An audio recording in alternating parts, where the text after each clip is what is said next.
ఏంటి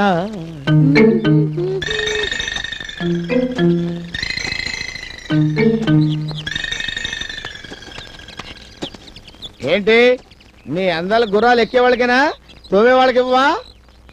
వాళ్ళు రాలిపోతే రోయ్ సినిబాబు గారికి చెప్తాను. చెప్పవే, నేను రాజాగారి దగ్గరికి వెళ్ళి పెళ్లి కావాల్సిన మీ అబ్బాయి గారిని రత్తి చెడగొట్టేస్తుందని చెప్పేస్తాను. తీరిపోద్దు. వద్దురా, చంపేస్తారు. నేను చెప్పకుండా ఉండాలంటే ఓరి సచ్చినోడా, నీకెంత లోకు వేయండిరా. కదా నీలాంటి పతివతలు చాలా మంది చూసానే.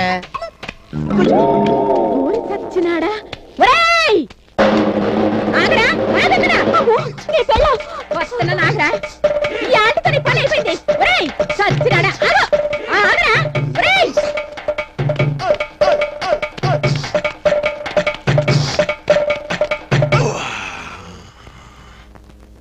రాణి వాడి సంగతి తెలుతాను. కొంపకి రాకుండా ఎటెళ్తాడు, ఎదవ సచ్చినాడు.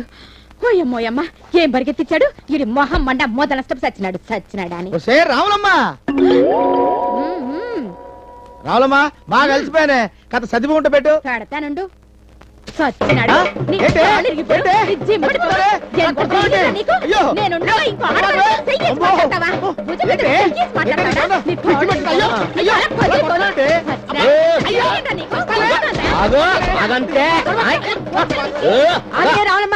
ఈ దళపతి ఇంట్లో కొడుకును కోడలు కొట్టడమా? అబ్బా దళపతి, నువ్విద్దరికి పతి అయినట్టే ఏడు అవ్వాలని చూస్తాడా? ఓ పంచది పీఠం కాదు, కొడుకు ఏ పంచలమ్మడి తిరుగుతున్నాడని కూడా చూడాలా? నేను కొంపలమ్మడి తిరగటం ఏంటి? ఇప్పుడు దాకా గుర్రాలని తవ్వుతూ వస్తుంటాను. ఇదిగో ఆడబట్టే ఎక్కడ? ఇదిగో ఈ గొడవలతో గొంతు కోసేసుకుంటా. నువ్వు ఇంకా ఆడదాంతో పోతా ఉంటే సూక్తి ఊరుకోవడానికి మీ అమ్మని కాదు, మధ్యలో నా మీద ఎందుకు పడతావే? నీ కొడుకు రత్తిని తోటకు తీసుకెళ్లాడు కాదని చెప్పమను, ఈ గొడవలతో కోసేసుకుంటా. నీ కాళ్ళు ఎత్తుకుంటాను. ఈ నన్ను తోటలోకి రమ్మన్న మాట నిజమేనక్క. నేనా? అబద్ధమే. సినిబాబు దగ్గరికి వెళ్ళిన దానివి నా దగ్గరికి రావడానికి ఏం మాయరాగో అల్లేదు నువ్వు.